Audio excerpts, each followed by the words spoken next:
Maths academy હું Rakesh sir આપની channel પર આપનું સ્વાગત કરું છું। જો તમે ચેનલમાં નવા હોય તો આપણી ચેનલને લાઈક કરો, કોમેન્ટ કરો, શેર કરો, જેથી બીજી તૈયારી કરતા મિત્રોને કામમાં। ગણિતની જે સિરીઝ ચાલે છે એ સિરીઝમાં આજે ચેપ્ટર 5 ભાગાકાર જોઈએ। ભાગાકાર પણ ગુણાકાર જેવો જ છે, તમને ઘડિયા આવડવા જરૂરી છે। જો ઘડિયા નહીં આવડે તો આ ચેપ્ટર નહીં આવડે। ઓકે, તો ભાગાકારના પ્રકારો જુઓ। ભાગાકારના પણ 4 પ્રકારો છે, સેમ ગુણાકારની જેમ। સાદા ભાગાકાર, જટિલ ભાગાકાર, દશાંશવાળા ભાગાકાર અને અપૂર્ણાંકવાળા ભાગાકાર।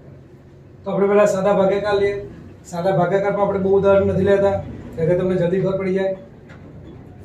તો ભાગાકાર જોતા પહેલા જોઈએ કે જ્યારે આપણે હવે નિશાનીમાં ગણતરી કરતા હોય તો જે નિશાનીની ભાગાકારની નિશાનીની અંદરની જે સંખ્યા છે એને આપણે શું કહીએ છીએ? ભાજ્ય। અને આપણે શું કહીશું? ભાજ્ય। અને ભાજ્યના જે ભાગે એને આપણે શું કહીશું? ભાજક। અને આ બંનેનો જે જવાબ આવે એટલે ભાગફળ, અને નીચે જે વધે એને આપણે શેષ કહીશું। બરાબર, આ 4 શબ્દ તમારે યાદ રાખવાના। હવે એક ઉદાહરણ જો અહીંયા સાદા ભાગાકારનું 1024 ભાગ્યા 4। 1024 ભાગ્યા 4। હવે 12 જે સંખ્યા 12 જે ઘડિયો છે ને એક જ છે, એક સંખ્યાવાળો 4। તો અંદર આપણે પહેલા એક જ સંખ્યા લેવાની। તો એકમાં શું છે? 1। હવે એ સંખ્યા આ ભાજક કરતા કેવી છે? નાની।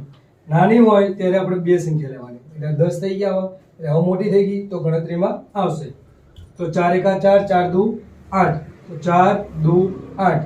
ઓકે, તો 10 જે રીતે આપણે ગુણાકારમાં સરવાળો કરતા હતા ને એમ ભાગાકારમાં એ શું કરવાનું? બાદબાકી।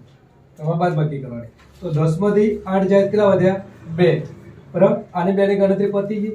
જ્યાં સુધી એ છેલ્લી સંખ્યાની ગણતરી ના પતે ત્યાં સુધી તમારે ભાગાકારની ગણતરી ચાલુ રાખવાની। આ 2 વધ્યા, ઉપર 2 હતા એ 2 આપણે નીચે ઉતાર્યા, એટલે ટોટલ કેટલા થઈ ગયા? 22। તો 22 સુધી આપણે ચારનો ઘડિયો બોલવાનો। તો 4 પંચા 20, પાછા 22 માંથી 20 ને શું કરવાના? બાદ, એટલે પાછા કેટલા વધશે? 2। અને આ જે છેલ્લે 4 છે ને આપણે અહીંયા નીચે ઉતારી દઈશું। બરાબર, એટલે કેટલા થયા? 24। તો 4 નો ઘડિયો 24 સુધી બોલો તો 4 6 24 0 0। તો અહીં તમારો જવાબ આવશે 256, એટલે ભાગફળ આપણું આવશે 256। સાદા ભાગાકાર આ રીતે આવે। હવે જોઈએ આપણે જટિલ ભાગાકાર। 56 14, એટલે 5714 ભાગ્યા 7। તો અહીંયા આપણો જો ભાજક છે 7 અને 5714 આપણો ભાજ્ય છે। તો આમાં પણ જોઈએ કે 12 એક જ સંખ્યા છે, તો એક સંખ્યા લઈશું તો એક સંખ્યા કેવી છે? નાની। તો આપણે 2 લઈશું, તો 56 થયા। તો 7 નો ઘડિયો 56 સુધી બોલો, આમાં તમને એટલે જ કહું ઘડિયા આવડવા જરૂરી છે। તો 7 ઈઠા 56, 7 ઈઠા 56, તો 56 માંથી 56 જ્યારે 0 વધી તો ઉપરથી ઉતાર્યો 1 ઉતાર્યો। તો 1 કેવો છે? એ 7 કરતા નાનો, એટલે એની ગણતરી થશે નહીં। તો પાછો બીજો ઉતારવાનો 4। તો 2 સંખ્યા ઉતરી 14। હવે તમે જ્યારે પણ સંખ્યા 2 ઉતારો, એટલે 2 એટલે દશક સંખ્યા ઉતારો ને, તો દશકને અહીંયા શું મૂકી દેવાનું? ભાગફળમાં 0। જો ભાગફળમાં 0 નહીં મૂકો ને તો તમારો જવાબ ખોટો આવશે। પણ ક્યારે 2 સંખ્યા ઉતારો તો દશકની 1 શૂન્ય આવશે, 3 સંખ્યા ઉતારો તો 100 ની 3 શૂન્ય મૂકવા, 2 શૂન્ય મૂકવાની। બરાબર, એ તમારે યાદ રાખવાનું। તો 14 આવ્યા, તો 7 નો ઘડિયો 14 સુધી બોલો તો 7 દુ 14। તો 14 માંથી 14 જાય એટલે શું વધે? 0। શું વધે?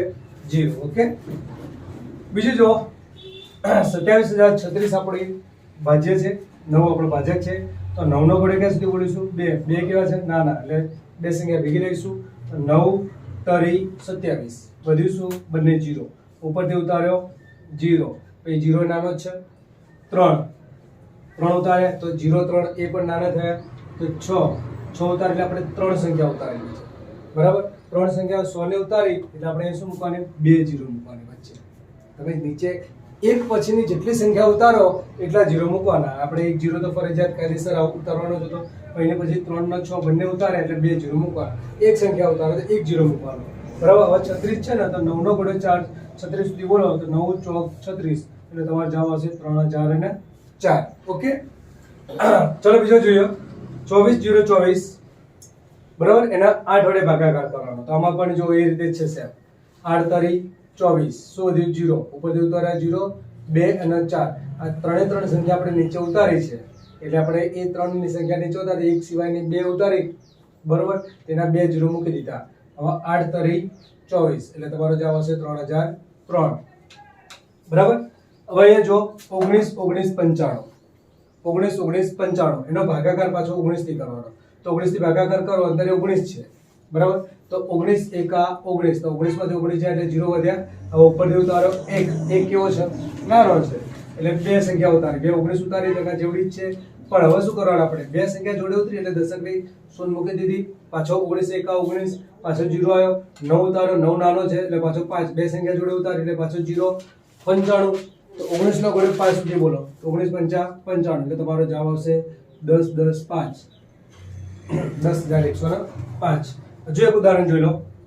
5705 ભાગ્યા 5. તો આપણે શું કરીશું? 5 એકા 5, 5 માંથી 5 જાય 0, 7 ઉતર્યા, 7 5 કરતા મોટા એટલે ગણતરી થશે. તો 5 એકા 5, બરાબર. 7 માંથી 5 જાય એટલે 2 વધ્યા, બરાબર. તો ઉપરથી ઉતારે આપણે 0, 20 થયા. તો 5 ચોક 20, 20 માંથી 20 જાય એટલે 0. તો છેલ્લે જે સંખ્યા વધી છે 5 આપણે નીચે ઉતારી, બરાબર. તો 5 એકા 5, આ રીતે તમારો શેષ 0 હશે અને આપણો જવાબ આવશે 1141. ચાલો આપણે ભાગાકારમાં એનો ત્રીજો પ્રકાર જોઈએ, દશાંશવાળા ભાગાકાર. દશાંશવાળા ભાગાકારમાં તમારે ફક્ત એટલું યાદ રાખવાનું પોઈન્ટ કેમ મૂકવાનો, બાકી જેમ ભાગાકાર કરતા હતા એ રીતે જ ગણતરી કરવાની. જટિલ ભાગાકારની જેમ જ. જો તમને એક રકમ અહીં આપું છું 11.55 ભાગ્યા 5, 11.55 ભાગ્યા 5, તો પહેલા શું કરવાનું? આને ગણતરી કરતી વખતે કે જે પોઈન્ટ છે ને એની પર પોઈન્ટ મૂકી દેવાનો. પોઈન્ટ છે ને એની પર પોઈન્ટ મૂકી દેવાનો. ઓકે. પછી પોઈન્ટ પહેલા જે સંખ્યા છે ને એનો જવાબ પોઈન્ટ પહેલા આવવો જોઈએ અને પોઈન્ટ પછીની જે સંખ્યા એનો જવાબ પોઈન્ટ પછી આવવો જોઈએ. આટલું ધ્યાનમાં લેવાનું. બાકી આપણે જેમ ગણતરી કરતા ને એઝી ટેમ જ ગણતરી કરવાની. તો જો પોઈન્ટ પહેલા કેટલા છે? 11, બરાબર. તો 5 નો ઘોડે આપણે 1 નાના પડશે એટલે બે સંખ્યા લઈશું તો 11. તો 5 નો ઘોડે 11 સુધી બોલો. તો 5 દુ 10. ઓકે. તો 5 દુ 10, તો 11 માંથી 10 જાય એટલે શું વધ્યું? 1 વધ્યો. ઉપરથી ઉતાર્યો પાંચડો. હવે તમે જ્યારે પોઈન્ટ પછીની સંખ્યાની જ્યારે ગણતરી ચાલુ કરો ને તેનો જવાબ પોઈન્ટ પછી જ મૂકવાનો. તો 15 થઈ ગયા. પોઈન્ટ પછીની સંખ્યાનો આપણે ઉપયોગ કર્યો તો 5 તરી 15. તો એ તરી જે છે ને એ પોઈન્ટ પછી આવવા જોઈએ, બરાબર. પોઈન્ટ પછી આવવા જોઈએ એટલે 5 તરી 15, 15 માંથી 15 જાય એટલે 0. છેલ્લા 5 વધ્યા, 5 નીચે ઉતારી દીધા. 5 એકા 5. તો આમ તમારો 2.31 જવાબ આવે. બીજો જોવો છે એવો છે 22.42 ભાગ્યા 2. તો પેલા આપણે પોઈન્ટની ઉપર પોઈન્ટ મૂકી દઈએ. હવે ચલો ગણતરી કરો. 2 2 સરખા છે એટલે 2 એકા 2, 2 માંથી 2 જાય 0 વધ્યો, ઉપરથી ઉતાર્યા 2. આ પોઈન્ટ પહેલાની સંખ્યાની જ ગણતરી કરીએ છીએ એટલે એનો જવાબ આપણે પોઈન્ટ પહેલા જ મૂકીશું. તો 2 ઉતાર્યા તો 2 એકા 2, બરાબર. 2 માંથી 2 જાય તો 0. હવે પોઈન્ટ પહેલાની સંખ્યાની ગણતરી પૂરી થઈ ગઈ એટલે પોઈન્ટ પછીની સંખ્યા આપણે જોઈશું. તો 4 ઉતાર્યા તો 4 નીચે ઉતાર્યા તો 2 દુ 4, પણ 2 ક્યાં મૂકવાના? તો પોઈન્ટ પછી. 2 દુ 4, બરાબર. 4 માંથી 4 જાય 0, છેલ્લે 2 વધ્યા તો 2 એકા 2, આમ 11.21 તમારો જવાબ આવે. આગળ જો 32.41 આવી સંખ્યા આપણને આપી છે, બરાબર. એનો ભાગ્યા 4 વડે કરવાનો છે. તો પોઈન્ટ પર પોઈન્ટ મૂકી દઈએ આપણે. હવે શું કરીશું? તો 4 નો ઘોડે 32 સુધી બોલો, કારણ કે 3 નાના છે એટલે બે સંખ્યા જોડી લઈશું તો 32 થશે. તો 4 ઈઠા 32, 4 ઈઠા 32. તો 32 માંથી 32 જાય એટલે આપણે 0 મૂકી દીધો. હવે પોઈન્ટ પછીની સંખ્યાનો 4 ઉતારવાના નીચે, બરાબર. તો એનો જવાબ આપણો પોઈન્ટ પછી જ આવશે. તો 4 એકા 4, તો 4 માંથી 4 જાય એટલે 0 વધ્યો, એનો જવાબ આપણે પોઈન્ટ પછી મૂક્યો. હવે અહીંયા વધશે શું? છેલ્લે 1 નીચે ઉતારો.